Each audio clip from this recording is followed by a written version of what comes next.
Good morning and welcome to Brandenburg News Network. I am Donna Brandenburg and it's the 20th day of December 2024. Welcome to our show. Had a funny story this morning. Okay, so like I started off real early in the barn doing barn chores. So I had barn chores this morning. So feeding, cleaning stalls. I love mucking out stalls. It's one of those jobs that nobody wants, so nobody complains. It's a safe space. It really is. And had a great time this morning. So I realized that the clock is ticking and I'm looking at this going, oh my gosh, got a little bit late in the barn. So I tear home today, wet hair, jumped in the shower and everything. And here we are. We made it. That there is commitment. That's a patriot commitment right there. So anyhow, I'm going to bring on my guest this morning. We have, in fact, Shawn Starry, Karen the Riveter, and Ralph the IT guy. Good morning, guys. How you doing? Good morning. Good morning.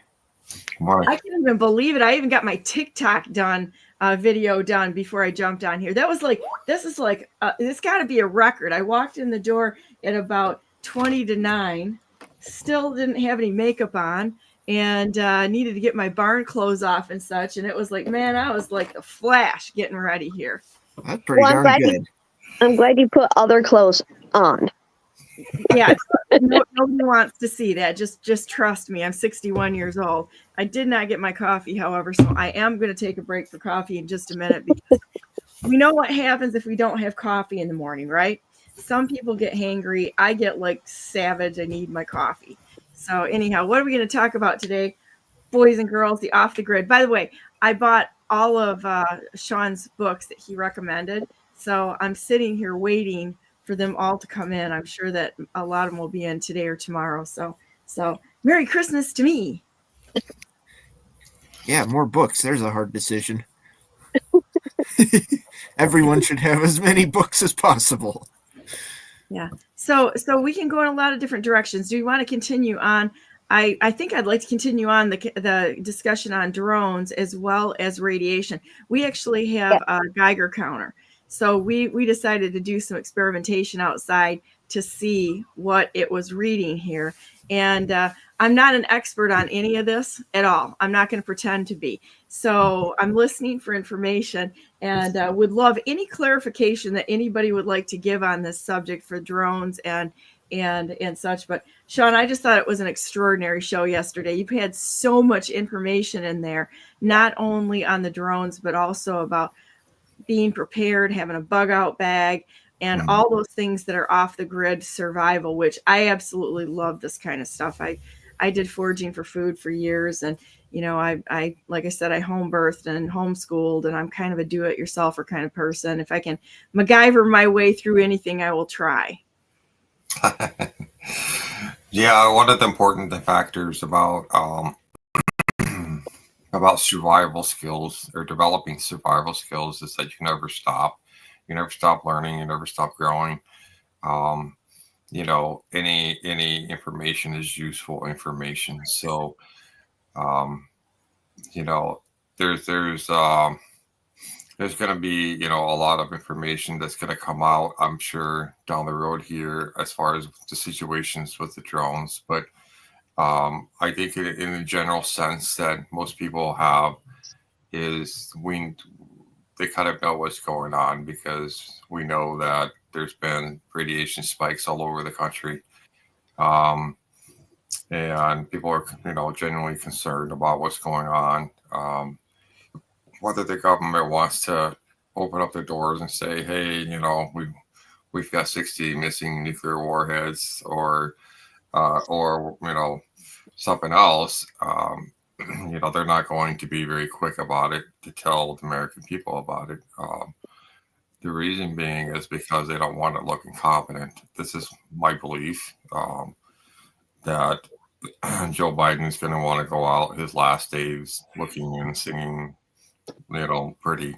So, but for the, you know, for the rest of us, we need to be on our tippy toes. We need to be having the right tools is essential for any kind of survival. So I have a quick question for you. You were talking about 16 yesterday. Was that just because of the movie that you were comparing, or did you have some other source of information that you were indicating possibly 16? missing one. So I had some other personal information that was handed to me by somebody within the intelligence agencies, that there were 60 nuclear warheads that were missing. Wow. But then I kind of referenced the movie because the Central Intelligence Agency has a long-standing history with Hollywood since World War II, putting out a lot of propaganda movies. And, and what I mean by propaganda, it doesn't always mean bad, but sometimes it's their way of letting us know what's coming down the pipe.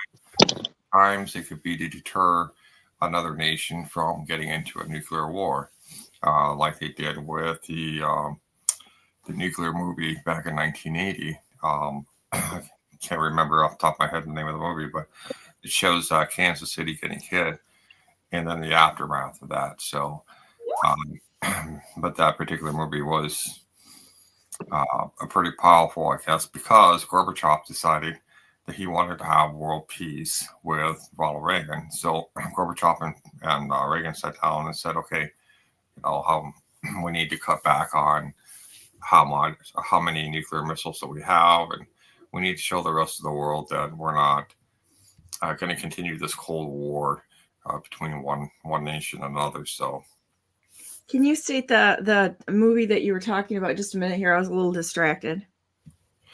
Let me punch it up here real quick. I can tell you the name of it.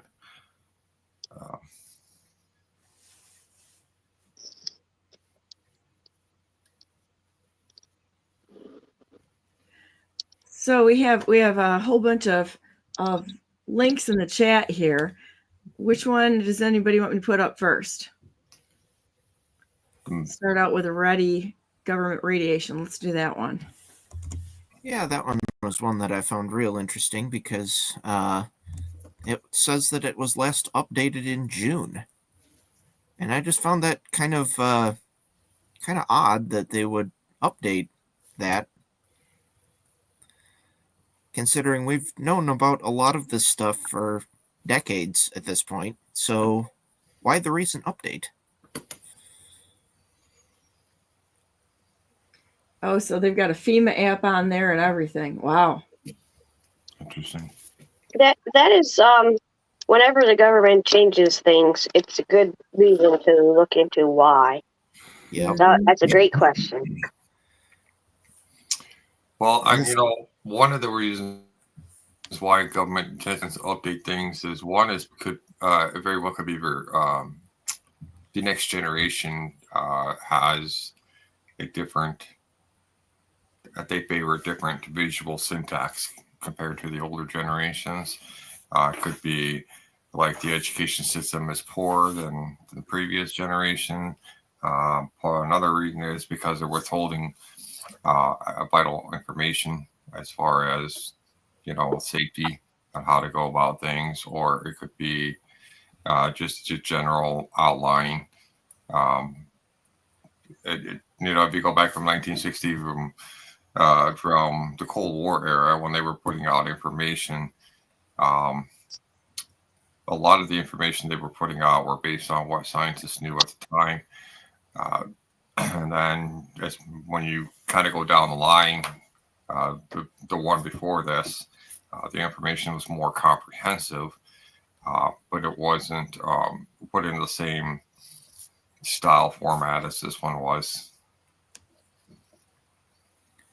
Yeah, my ability to trust the government is like on a zero at this point in time, because they've covered up too much stuff and they've broken trust with everyone. There's no reason to trust them on anything that they have to say, because they've proven themselves to be untrustworthy.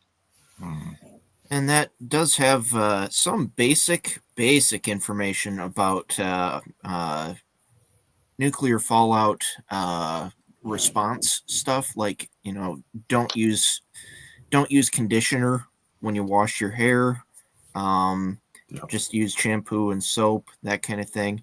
And it's got information on if your pets were outside, make sure you clean them before they track potential radiated fallout all over your house, which, yeah, good information, but they don't mention iodine in there as far as I can tell at all. Yeah.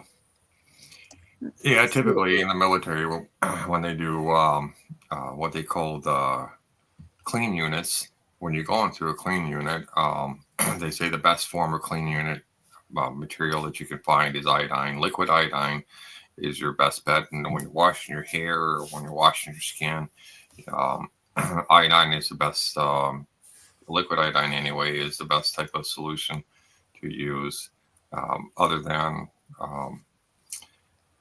your typical like Dawn dish soap is actually the next best thing. Really? Yeah, because Dawn dish soap has been known to remove any kind of contaminant that's on animals. No, it's safe and gentle on animals, safe and gentle on humans. It actually gets the surface very, very clean. So, and It's famous for deskunking. Yes. Deskunking dogs, for example. Dogs get sprayed with it. You can use it with a combination of hydrogen peroxide and such. And it also cuts grease and oils, which are also something that you want to avoid, in an event like that. Is don't use lotion, because now you've got something more for the material to stick to. Yeah, you don't want those particulates to stick on your skin or hair or anything like that. Yeah, and also if it's something that we can probably kind of take away from firefighters is the modern respirator stuff for firefighters is a little bit different, but more of the commercial grade stuff that you can normally get as a respirator if you needed to go outside. One of the old things they used to use in firefighting was they banned beards because you couldn't get a good seal on a respirator on your face if you had a beard. I don't have that problem. Yeah, me either. Not an issue there, guys. Mm-hmm. Yeah, and there's some good respirators out there, like those ones there, the 3M ones with the cartridges. You can get new cartridges for those fairly easily and just keep using the respirator for a very long time. And those respirator cartridges do have expiration dates on them because respirators tend to soak up humidity from the air. And so after they've been unsealed for a certain amount of time, they lose some of their effectiveness. And you can also check and make sure that you've got a decent seal between the respirator and your face. If you put the respirator on, cover up the air inlets on the cartridges and breathe in and make sure that there's some good resistance there. You can make sure that you've got a good seal, which is really something that everyone should be doing if you're using a respirator in an area where you've got hazardous material anyway. But particularly important in situations where you might be breathing something in that would pose long-term harm. Well, under what circumstances would you want to have a respirator versus just, if you didn't have a respirator, well, when do you stay different inside kinds of versus, respirators, but not all of them, they're not all the same. I'm just thinking like General Joe Schmo hears that he should evacuate or stay at home, and he doesn't have a respirator. Or even if he does, what are the types of circumstances where the average Joe Schmo in public is going to need to have this information? I'm trying to get to, like, you were talking yesterday about the levels of radiation. Most of us don't have a Geiger counter, so how would we know? What kind of alert would we see? So we have a couple of assets which we can use. Number one is our eyes. When you're looking outside of your home, take a look at the environment around you. If you're let's say it's in the springtime, the grass should be green, the trees should be green, but what you notice is everything's turning brown. It looks like snowing outside, right? But there's no wind or very little, very, very little wind. But you see accumulation. It looks like snow on the ground or like white substance and powder. And that should give you the visual cue that you're in a nuclear fallout zone. And it's probably best just to plug in, get to the lowest point of your house, which is your basement, because you're actually insulated below the ground from the nuclear radiation, because nuclear radiation, tends to breathe. So when it's on the surface, it tends to breathe upward, not downward. So it's best to get below the ground level, and then wrap your ceilings, your walls as much as you can with as heavy duty plastic, that act as a barrier as well, like maybe over your windows and things like this. But if you typically, if you know that you're gonna might be in a potential zone, one of the things that they do is, like you'll see this in the Amish community, but you won't see the basement walls on the outside. The reason being is because they put planter boxes around the outside of their home. They put as much dirt as possible towards the basement walls, so that way the amount of elevation of dirt is above ground. So when they go into their basements, they're protected from any form of radiation. The more earth you have, the better the protection. That's interesting. I'm kind of surprised that is that the reason why they berm it up? Yeah, that's why they berm up the sides with as much as earth as possible, because earth tends to absorb and kind of absorb and deflect radiation, because radiation tends to be more airborne rather than just sinking, because of the atomic weight is much lighter than most things. It will tend to as it decays, it starts to kind of go up into the atmosphere, just kind of like your other gases. Well, and as I understand it too, the most critical time period for reacting to something like that is the first about 3 to 5 days, because of the main problems that you have with fallout tend to be the radioactive cesium and iodine that get dispersed, correct? Right. And those have a fairly short half-life, which is why they're also such a kind of an immediate danger that you have to take care of. And then once those have a chance to degrade a little bit, then it becomes much less of an urgent problem, more of a long-term problem. But right, two kind of different reactionary concerns. So there's stages in the decay, or the the decay of the radioactivity. So what do you do once you're past the first few days? Well, one of the big things we need to be concerned about is making sure you have the materials on hand to button up the outside of your home. But the other thing is prepping. A lot of people don't understand that prepping for food, prepping for water, prepping for sanitation. Sanitation is going to be one of the biggest, massive challenges people are going to have. There's situations, where you might be stuck in a basement for 2 weeks and you have to go pee or you have to go poop. Where are you going to go? Some people will have makeshift buckets. Well, that's okay, but where are you going to dump that bucket? Because you don't want that the human waste anyway end up becoming airborne, which then could turn the whole basement into becoming toxic. The other thing is do you have a healthy form of oxygen? Do you have a way to get oxygen into your basement, just to keep that fresh flow of air kind of circulating? Those are going to be their 3 biggest critical functions right there.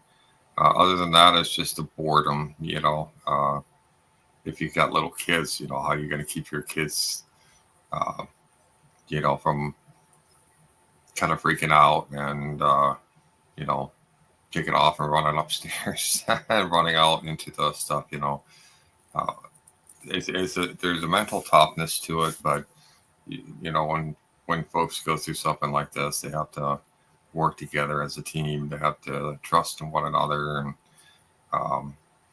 and just overcome those challenges. So it's a good idea to prepare, prep for this. Make sure you got a checklist. Go through your checklist. Make sure you got everything you need. So let's talk about a checklist. You know what? I'm going to go grab my coffee here a minute, and then I will be right back. But I'd like to go through like a checklist that we could maybe put together. If Ralph, if you could throw it in the private chat, then I will post it on Telegram. Okay. Yeah, nobody I'm just saying, my generation, I don't think we're prepared for this at all. We never got any kind of education. We were never taught to get under our desks in school. We were taught stop, drop, and roll and don't do drugs. But we don't have a clue about how to deal with this. And then if the electrical grid went down and we weren't able, or the internet or we wouldn't have any idea what is going on, what the risk is. And I think a lot of people would die simply because they would go, or at least become ill because they would go outside to check things out because they don't even know how dangerous that is. Yeah. And that's one of the things that, my generation, we grew up with the baby boomers, our baby boomer, and like my grandparents were born in 1898. So a lot of the information that I got from them, from my parents, they were my educators. They're pretty much my primary educators. My father was insistent upon collecting books with as much knowledge as possible. And Everyone should have books. Lots of books. Oh, yeah. Definitely. Yeah. The room I'm in right now has 3 walls covered in bookshelves. And rightfully so, because, what's sad is, the younger generations of today, they're at a disadvantage. I'm not going to blame any generation for being, this or that. It's, everything comes down to what it was is the government's control over the education system. But it's like, it's like I told my kids when they were little, I said, it doesn't matter what age you are at. And, it's never too late to learn something. Right. So, find something that you're passionate about, or, even find things that you're not passionate about that may seem irrelevant in your life. Make sure you're collecting books on how to, build things, or how to do this or how to do that. I said, the more you have those, you have them on hand, because Lord knows that, the internet itself is so fickle. It can be wiped out, with a series of electromagnetic pulses, in the residential sector anyway. And so we may not have the ability to communicate with one another. But even the core infrastructure of the internet is fairly fragile. We went through, I don't know, what was that, last week, I think, that we talked about how critical that level 3 data center in Chicago is, and how, it's not, the internet's not magic. It's just a whole bunch of computers talking to each other. And in a lot of cases, it's a lot simpler than what people think it is. You're absolutely right. And one of the big things that, when I typically in the past, when I was going on TikTok and trying to educate people, I would say, go to these websites, they're useful websites, like howto.com or or whatever website you can find. And if you find something, when you save it down to your computer or your phone, make sure that you're printing it out. Make sure you laminate it, put it in a binder, collect it, just collect the information. I said, there's nothing wrong with having a physical copy, because it's always better to have a physical copy than to be the guy that goes, oh, the internet's out, electricity's gone, what do I do now? I have a faintest idea, but I had everything on my computer. Mhm. And unfortunately, my battery's dead on my computer, so what do I do now? It's better to be the guy who go, well, I've got the physical copy, I'm going to pull that out and start reading. And people would be surprised too, from a psychological standpoint, if they start reading things like the physical hard copies of things, how much calmer they're going to be. But as they're reading, they're learning something. While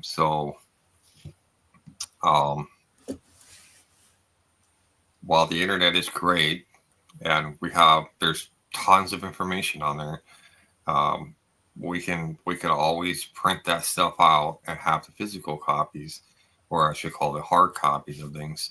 But we cannot just rely on the internet for everything, because it's, just like Ralph says, it's pretty fickle. So, and that's one advantage that we have with all of the obsession with making everything electric that's been going around. That's one big advantage of that, is that there are a lot of ways to generate electricity yourself, whether it's using your car to charge a battery, to run an inverter, or to charge a phone or something like that. To use that as a generator, you can have just a regular generator. You can take an alternator from something and hook it up to a bike.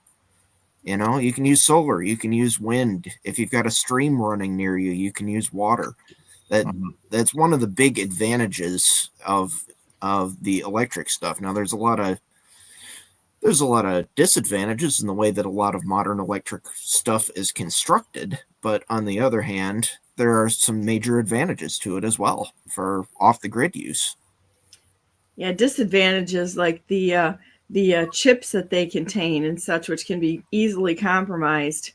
And the fragility of lithium-ion batteries and forced obsolescence that comes along with them.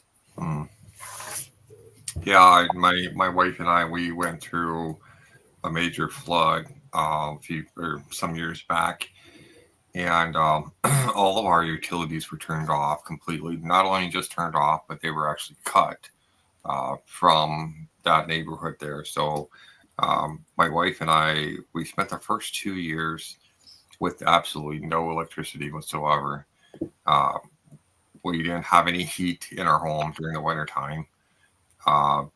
We've had to, I had to put a lot of my military training into actual practice in order for my wife and I to survive the first 2 years. But then after that, during that 2 years period, it was a lot of taking what I've learned, while I was working on the job, how to build a 0-point energy generator, to, just going on YouTube and watching how a lot of the other the good folks out there that, have done something right. So we have found multiple ways to build our own entire infrastructure.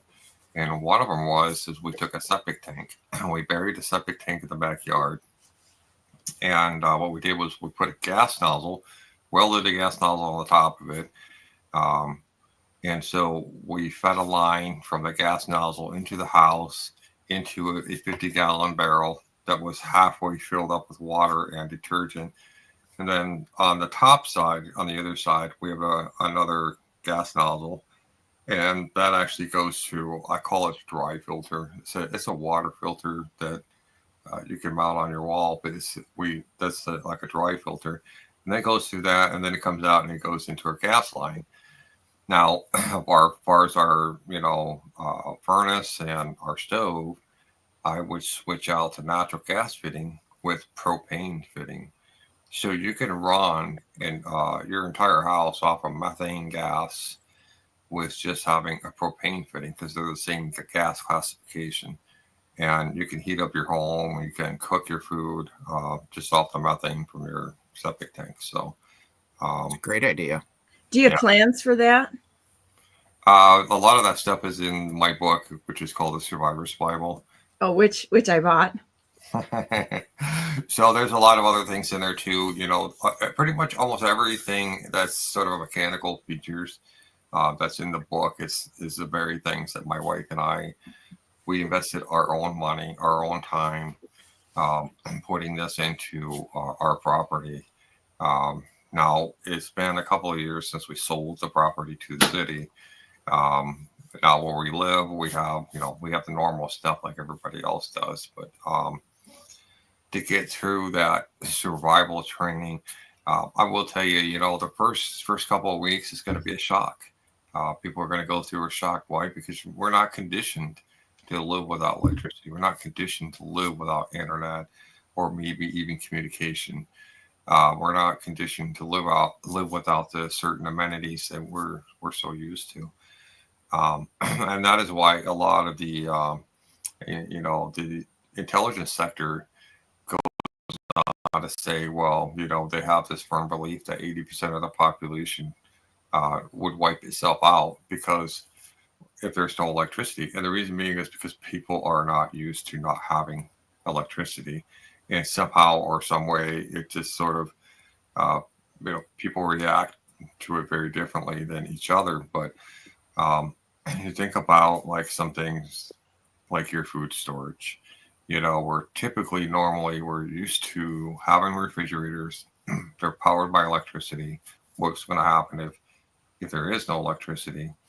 How are you going to keep your food storage to last for a long time? And there's a lot of books out there that will teach you how to build root cellars, how to prepare your food for long-term storage. Back in the day, they used to use tallow, they used salt. They would dry out their beef. Folks would can them. They put them in a glass bowl jar and pressure cook them. So these are things that, for thousands of years, our ancestors had done. They've lived without electricity. They've used these methods. But when electricity came along, a lot of good folks a lot of this knowledge just sort of tends to evaporate because nobody's talking about it, nobody's sharing it.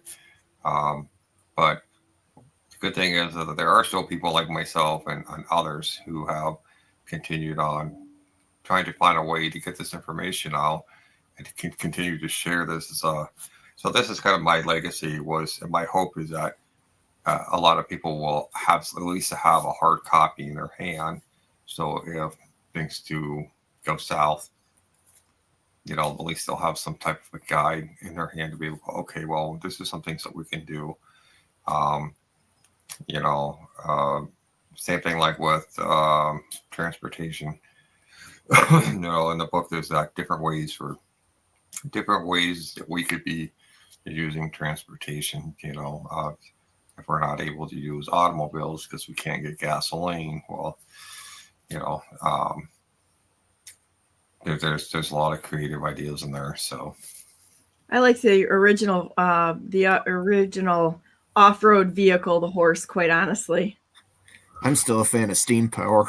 And I'm just going to say again, The Walking Dead, it's they did go with horses in The Walking Dead because eventually gas didn't work.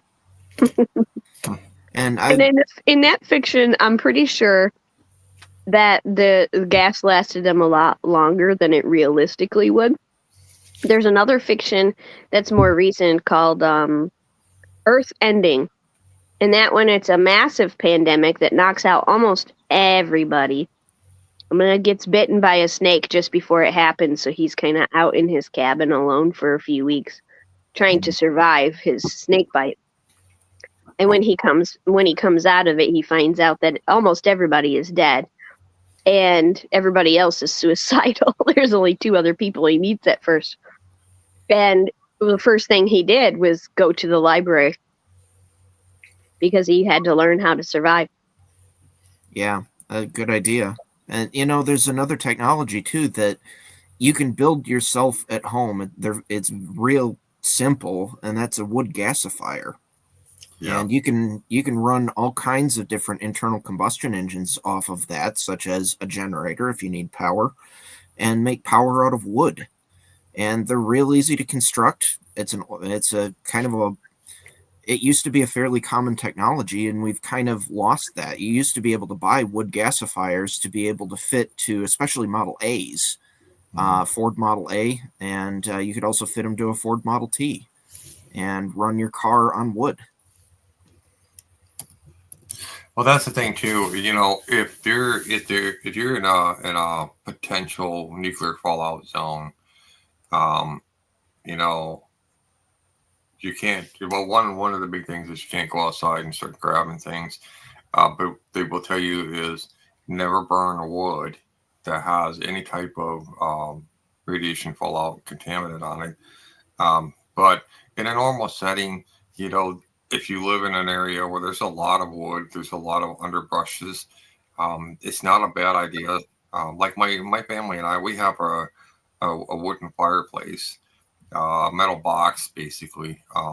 But every winter, or I should say every spring and summer and fall, I go out and we have more than plenty of wood to cut up, and I bring that back and split it, and I store it here at the house, and I use it in the wintertime to keep our house warm. So, um, uh, so there's the practical application of it is really simple. Like a lot of this gasifiers, actually pretty beneficial. Um, One of the biggest challenges that people are going to have is sourcing the materials. Um, the amount of money that people are going to have to spend just to build things. That was something that at the time I didn't really have a problem with that because I was making pretty good money. Um, but the time itself, I had to spend the weekends, putting these things together, watching the videos, putting them together. My wife would help me, but in this economy, it's going to be pretty tough for a lot of folks trying to find um, stuff that they can afford.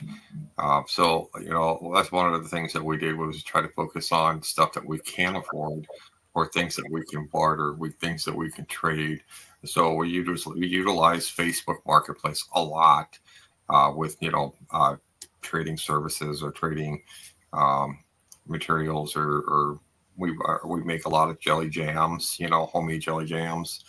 I might use that as a way to barter with somebody else who has a CNC workshop, and they can make a few things for me, and I would give them a couple, 2-3 jars of jelly jam. So, that kind of a lifestyle is still happening. So you don't necessarily have to have money in order to get the things that you need. So, Yeah, that whole barter system is something that everyone should take a personal evaluation of the assets that you have, because you probably have more than what you think you have, not only in physical assets but also in your skill sets, and that's the most important one in my opinion. When President Trump recently has been talking about raising the debt ceiling, my concern on raising the debt ceiling is that's kind of been in place to control the interest rates a bit. And if that debt ceiling raises, we're going to see a massive increase in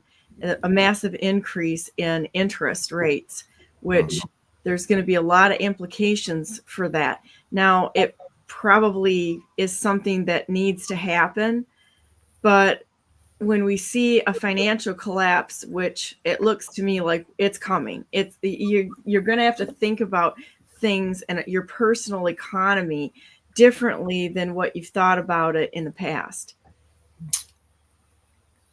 Oh, for sure. We're in a fiat system right now, which is something that occurred during Woodrow Wilson's time as president, when he allowed the world bankers to come in and basically dictate how our financial system was going to be converted. We went from backing gold to silver, our dollars with gold and silver, to the fiat system.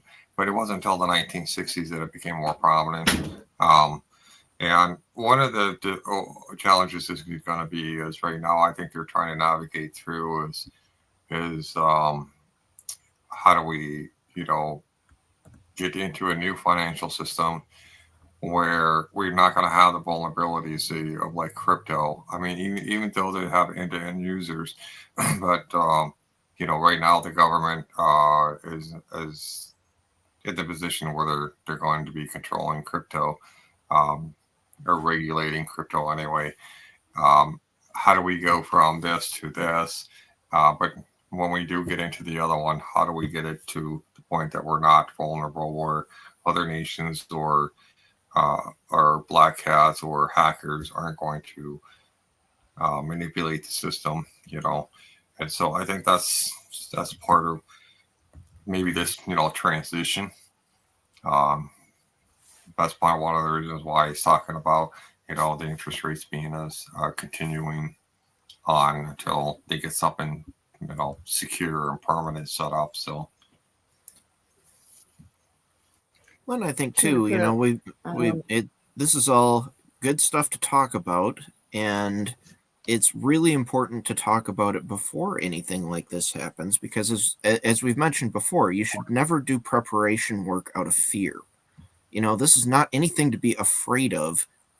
It's something to get prepared for, so that if it happens, you're secure, and you can help yourself, your family, your community, anyone, you want to be basically kind of the anchor for being able to keep things for survivability. Any of this stuff is generally fairly survivable if you're prepared for it. Okay, so I like the U.S. debt clock stuff and see what they have going on here. I think it's pretty interesting.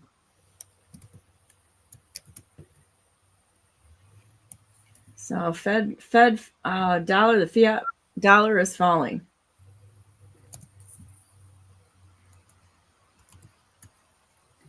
And to your point earlier too about printing stuff out, I ran some experiments years ago because I like old books.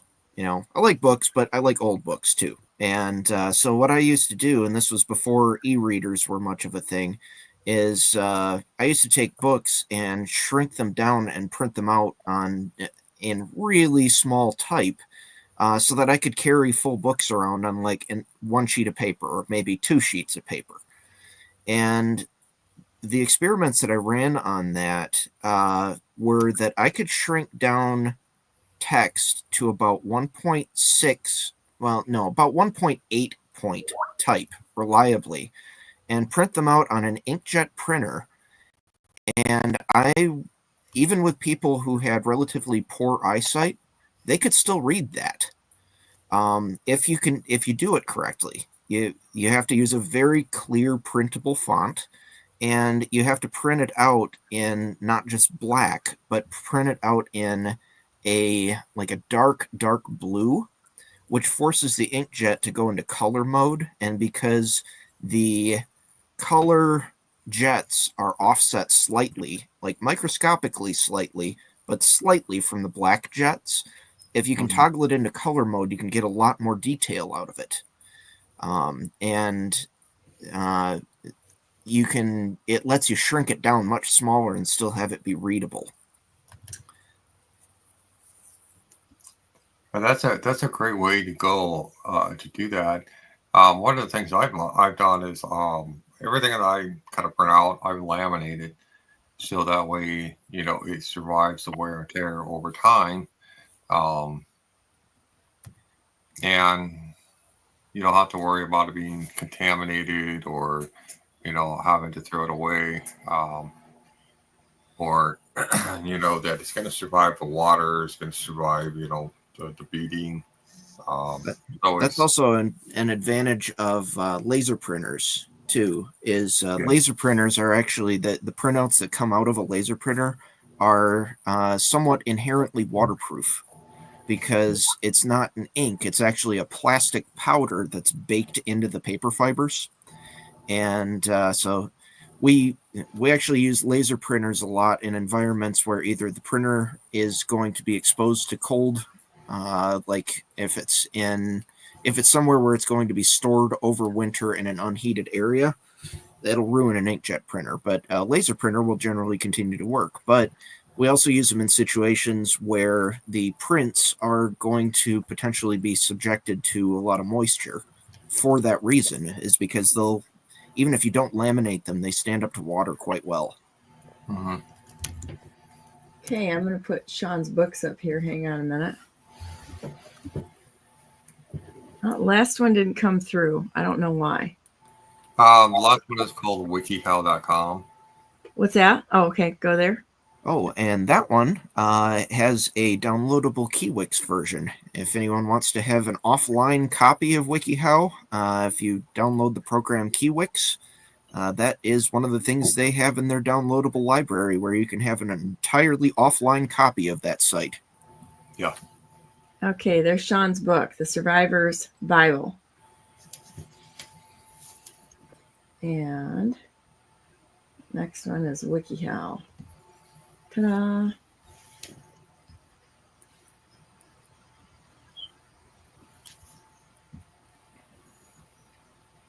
So where should we look in here just to check, to test this thing out? Okay, so go up into the search line there. It says WikiHow to do anything. Okay. So no, click on the to how to do anything. So put in there. Let's do this. How to source oxygen from underground.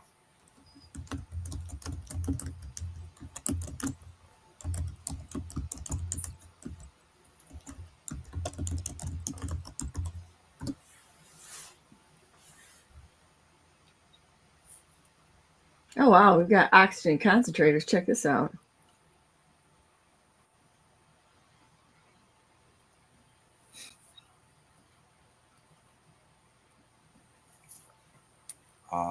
Let's see.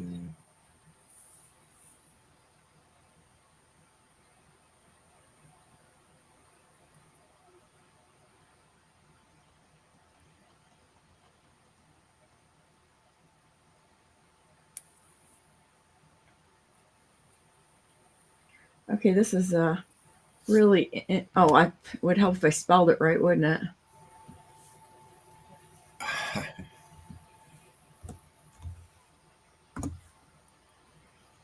Ta-da! That would help. Real news for real people by real people at the kitchen table. You get what you get.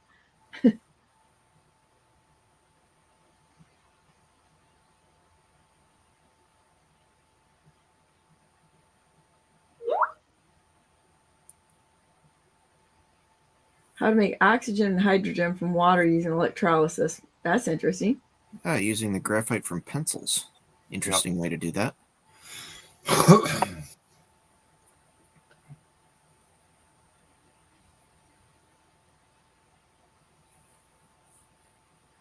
Okay, well, this is really interesting. So you could go in there and start making up your own survival binder. Mm-hmm. I think that's a great idea. Like maybe like here's a good one. How to can food for a long term. So you're talking to people who have done this. So I've done canning my whole life. And one day I invited Karen over and I said, okay, Karen, I'm going to teach you how to do this with a digital canner, which is kind of cool. I know how to use the weighted one as well as the digital one. But the digital canners, if you have electricity, that is like a chip shot easy. Everyone should own one of these things to put food up because it works really well. Have you ever used a digital one? I never have. I've always used the old-fashioned canners, the big pot, and then it would have a rack in there, and you put your jars in, and then fill it up with water, and then just do it that way. Or I would cook the food in a crock pot, put it in the glass ball jars, and then I've got this like vacuum seal that you can put right on top of it. You could vacuum seal it, and pops the lid down, and then you just put the ring on. Freeze dryers are also amazing. Mhm. You can you have to understand the enzymes if you're gonna decide whether you pressure can or go with a water bath or a vacuum seal. You have to have, to do a water bath, you have to have a high sugar and high acid content to the food. So if you have vegetables, it doesn't work quite so good because you've got to kill that enzyme reaction, and that's why you use a pressure canner to get the heat high enough to deactivate the enzymes. And when I was younger, I decided to can some soup starter. So I thought, I thought I'd just throw it in the normal way that I do meat, because you can do meat in a water bath canner. You don't have to do it in a pressure canner. And typically I will do it in a water bath canner just because you get more jars in, and it works fairly well. But anyhow, I decided to make a soup starter, and I had all the good veggies in there and such, and the jar sealed and everything. And I thought, okay, well, this worked out pretty good, trial and error.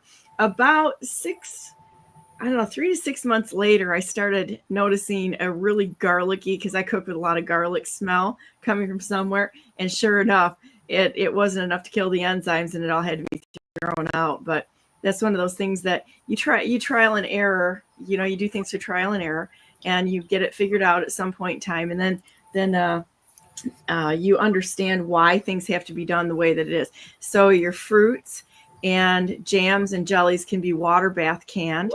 If you know how to do the meat, you can do meat in a water bath canner. That's typically how I would do beef and pork and chicken and such. But if you're doing anything with any vegetables in it that are not a high acid veggie, you have to pressure can it, or you're going to lose everything. Yeah. Yep, Donna taught me how to use the Presto digital canner. And then I have made some mistakes along the way too. Sometimes you just have to learn.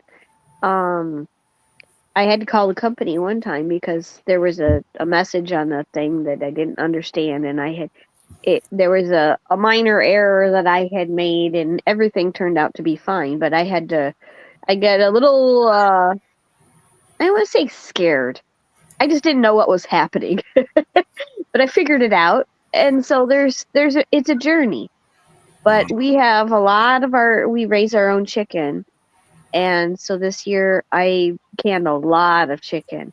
And just recently, in this last week or so, we opened a jar, used the broth and some of the chicken to make a soup with in a little crock pot. And the rest went into what we call a chicken parmesan in a bucket. So we just, you mix it up with some pasta sauce and put some cheese on the top, and voila, it's a good meal. And that was a fun way to use our chicken. So anyway, I also did some venison, but again, learning. I had too much headspace on that one. But next time we get some venison, I'm planning on canning a bunch of it again.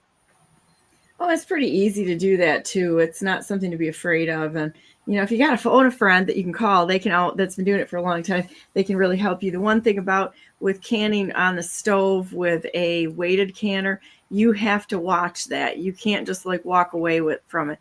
A pressure canner, you can walk, or a digital one, you can walk away from that, and it's just you push when it beeps, push the advance button, and that's pretty much all there is to it, which is pretty amazing how quickly and easy that works. I use the digital canner too, as if I have a lot of leftovers. Sometimes, if I make a big pot of chili or something like that, and we have what's left over, I'll throw it in the digital canner and I'll can the chili or soup or whatever we have that's just there, right? And that works pretty well. Yeah, I think the canner itself is really easy. The harder part is learning things like Headspace, what uses water, what doesn't, the recipes, food safety concepts. So those are things that you can get books for, again, or have the jar off the jar rim off. Yeah, things like that. Donna Donna was a great teacher, by the way. If you ever want to take a course offered by Donna Brandenburg about how to do anything, um, I I think she was a really good teacher. She showed me. She had me do it.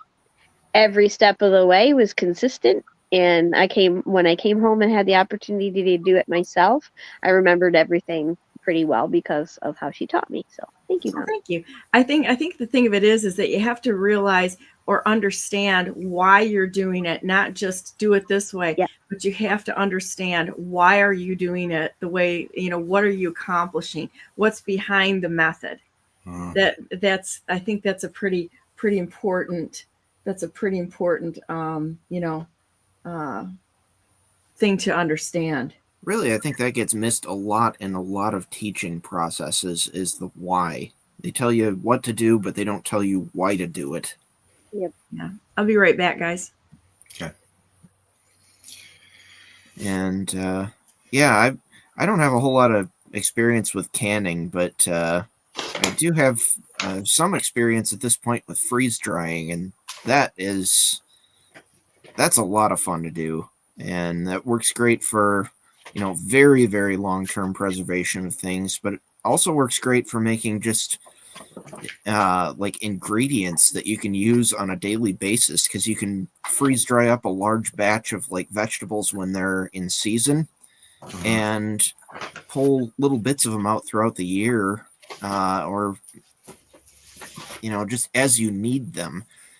Make a large batch of something and you've got a whole bunch of little bits. And it also actually, I tend to like some of the ingredients out of a freeze dryer for cooking with them better than fresh in some cases, because it adds a different texture to things. Yeah. Plus, if you do a lot of like hiking or something like that, it takes a lot of the weight out, as long as you've got a clean source of water wherever you're going, or can make a clean source of water to rehydrate stuff. It takes a lot of the weight out of carrying stuff. That was something that I picked up from someone who was actually criticizing freeze dryers as being impractical things that prey off people's fear. And it's like, no, there's an awful lot of really good uses for a freeze dryer, especially if you've got a garden. Right. Well, yeah. I mean, that's the thing. A lot of people don't understand is that you need to have multiple options, because one of the things I've learned is, anyway, being in a survival situation is you may not be able to utilize one thing, and you may you may have a couple of options that you may not be able to do. So you're gonna but the big thing is knowing how to do something that is priceless, because you can get your hands on the materials, you can build materials, or you can go buy them, but knowing how to do something, that's not something everybody has a skill set to do. And whether it's freeze drying or whether it's like I do a lot of smoking. I smoke a lot of my meats, and I have different timings on certain meats. So I don't dry them out completely. I mean, 'cause I don't want all the nutrition value to go out of it. But some of the meats are, kind of really tender still. But smoking a lot of the meats I do, but I also do freeze dry. I also do canning. I mean, I don't get hung up on just doing one thing and one thing only, because it's kind of pretty, it kind of defeats the purpose of what it is that you're trying to do, is do long-term food storage. And, and that's the big key importance, is people need to understand what is the most perishable things you have, down to the stuff that's going to last forever, which is pretty much honey. And how do you store these things? How do you prepare them? What's the best way to prepare them for long-term storage? And having that multiple options, that's something that I like to have, because when one piece of equipment breaks, and then I have something to fall back onto and say, oh, I know how to do this. I've got the equipment for this, or so. I love seeing the food storage guides that are put out by the Seventh-day Adventist community and the Mormons, and because they both tend to. They both like to. They're big into long-term storage of food. Generally, they try to have, as I understand it, a 7-year supply of food on hand for their family. And so they've gotten really good at figuring out which foods can last for a very long time, and how to manage that, how to rotate it, how to make sure that the food isn't spoiled, all that kind of stuff. White rice keeps, brown rice doesn't. And all the experiments that they've done over the years to try and figure out how to do all that. There's a lot of knowledge to be gained there if you look up some of their guides. Well, that's the thing, is if you know how to properly, this has come from trial and error too myself. How to properly store your foods. And I started out just doing like all the new wave stuff and new age stuff, trying to buy all these little oxygen absorbers and stuff like that. And then when I went back, we've got cookbooks from my grandfather and great grandfather's time, and one of the things is that we discovered was, in the beginning of the book, it actually talks about long-term food storage, and they would have like these barrels. At the bottom of the barrel, they would have 2 to 3 inches of salt, and then on top of that, they would have some kind of like a cheesecloth, and then they would start storing all of their food in it. And the salt at the bottom of a bucket or a barrel, what it does essentially is it pulls all the moisture to the bottom of the barrel, and the salt will absorb it, keeping everything above that salt line level completely dry. So, and it was far cheaper just to go get a bunch of salt and just fill the bottom of the buckets, 2-3 inches, than it was to go out and try to buy, 100, I think it was like 100 or 150 oxygen absorbers, because the oxygen absorbers, you can't utilize them later down the road. You have to eventually you just got to chuck them out, throw them away. But you know what the oxygen absorbers are actually, most of them, what they're made of is just iron. It's like elemental iron in little packets, and that way what happens is the iron absorbs the oxygen as it rusts, and then it forms stable rust, and that way they can do it in a non-toxic manner. Oh, that makes sense. See, I didn't know that. I learned something today. Well, it's like when we talk, we learn something every day. Guys, I hate to do this to you, but I'm juggling about 5 million projects right now. Not quite that many, but a lot. But I think that we need to curtail this for the day, because I've got somebody on their way over to the house right now. And so I think what we should do is call it good for the day, and let's do this again next week. Shawn, I love you coming on this. This is great. I tell you what, I've learned so much from listening to you and the information that you're sharing. It's amazing. So everybody, I put the books out there. Go ahead and buy Shawn's books. Let's say a quick prayer, and then we're going to get on to our day. Dear Heavenly Father, thank you so much for the ability for us to get together and share knowledge and to help teach each other and truly function like a family should. Your family, your children, and humanity. Thank you so much for giving us the opportunity to, in fact, take care of the world around us and be a servant here. It's an honor and a privilege to work on projects that you want us to work on, and to learn to become more like you every single day. Thank you so much for that. Thank you for Shawn and Karen and Ralph and all the wonderful people out there that are listening. Give them your peace today and hope, and help them to become prepared so that they're not afraid no matter what happens. And we can just walk boldly forward, knowing that you're with us all the time. Thank you so much for being a great friend to us. We want to be a friend to you. In the name of Jesus Christ, we pray. Amen. And with that said, boys and girls, that part of the show, and I'm sorry, I just got a call. That's why I'm kind of like a little bit rushed here. Normally I'll sit here and talk all day with people, but this part of the show, boys and girls, that we go to, ding, ding, ding, ding, go to BrandenburgForGovernor.com, because I'm the best non-conceders ever not conceded in the history of the United States of America. And I want to have a discussion with the rightful president of the United States, President Donald J. Trump, about it, wearing cowboy boots. So there you go, guys.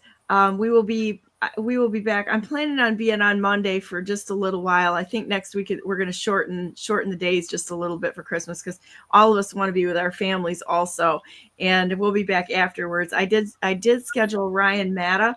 There's several other people that will be on the schedule after the new year, which is going to be a lot of fun. But we'll be here for news and encouragement, and if anything else comes up that we feel like you need to know, we will be here. That's our commitment. That's what patriots do. We stay with it no matter what. Just want to let everybody know that you're very much loved and that we care about you. Any of the links I'm putting in my Telegram channel right now, and that will, if you're curious on anything, drop me a I think I got them all. Drop me a quick question and we will make sure that your questions are answered, and any help that you have. It's easy to get a hold of me because I put my phone number out there for anybody to get a hold of me on. But anyhow, have a great day. God bless you all. God bless all those whom you love, and God bless America. Make it a great day. It's a choice. It's a choice. We're coming into heavy family time and friends time this weekend. Don't get sucked into the drama. It's not worth it. And we will see you on Monday. Have a great day.